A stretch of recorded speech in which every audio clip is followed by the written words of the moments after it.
thank you for joining me here from Bill Bag State Park in Key Biscayne. Today I would like to talk to you about an issue that IFT seeks to address. So not all of you may know, but those of you who do frequent the beach may see that the level of seaweed on the shoreline has increased exponentially over the past 10 years. Why is this happening, you may ask? Well, it's really due to deforestation in the Amazon. Farmers are clearing lands, cutting down trees in order to plant their crops, and when they do so, they use fertilizer. This fertilizer seeps into the Amazon River, which eventually makes its way to the Atlantic Ocean, where the nutrients from the fertilizer are used by these seaweeds, specifically sargassum, as a breeding ground to increase their populations. All throughout Florida, the Gulf of Mexico, and the Caribbean, beaches are seeing the effects of sargassum firsthand. Officials and governments see them as deterrents to tourism, which are important factors in the local economies. The hydrogen sulfide gas that the sargassum and seaweed releases as it rots, people say it gives off a rotten egg smell and acts as a deterrent to tourism. Besides that, many people consider it just an eyesore to look at on a beautiful beach, especially like Key Biscayne, which has been known for its world-class beaches and shores. Local governments have made efforts to address this, with Miami-Dade County spending $350,000 a month to remove this seaweed from hotspots along Miami Beach in 2019.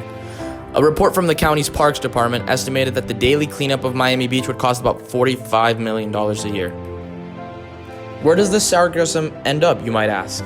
Well, most of it in 2019 ended up at landfills, which the city even admits is not a sustainable practice. Throughout the Caribbean, where nations are plagued by an overabundance of sargassum, people have found different uses for sargassum. Some use it to create bricks for housing, while others are even using it as fertilizer. Innovation for Tomorrow, however, has a different approach. So taking all this information to account, we at IFT started looking at ways to find a solution to this issue. And it is then when we looked at actually another problem, the level of plastics in our oceans and environment. The combination of these two ideas led us to think about creating bioplastics from algae and sargassum. And so began our quest for information. We began research. How could we turn sargassum, an algae, which we'd all known and seen on the beaches, into a plastic that we could hold and use? What followed were presentations given by our team members that would lay the foundation and basis for all of our advancement. We found that through fermentation, we could use lactic acid bacteria to break down the carbohydrates in sargassum and arrive at lactic acid. Though that said is not a simple process, from there we would have to separate the lactic acid before we could engage in the polymerization and the final production of our desired product, polylactic acid. Similar to what the lactic acid bacteria will do, let's break that down. We looked into chemical synthesis and fermentation to see how we could derive lactic acid from the sargassum. As is more popular in the industry, we decided that fermentation would be the way to go.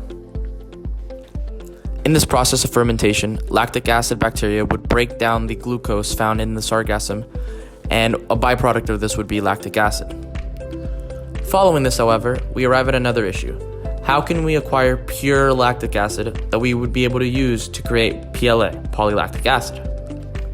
Once again, the team looked at many different methods, such as liquid-liquid extraction and separation of membranes, but we decided that the method we would first attempt would be polymeric adsorption.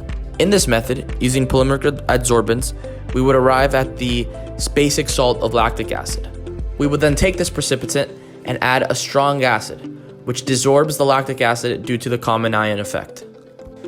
Once we have our purified lactic acid, we have to go through the process of turning it into polylactic acid. To do this, our team will utilize ring opening polymerization of lactide to create PLA.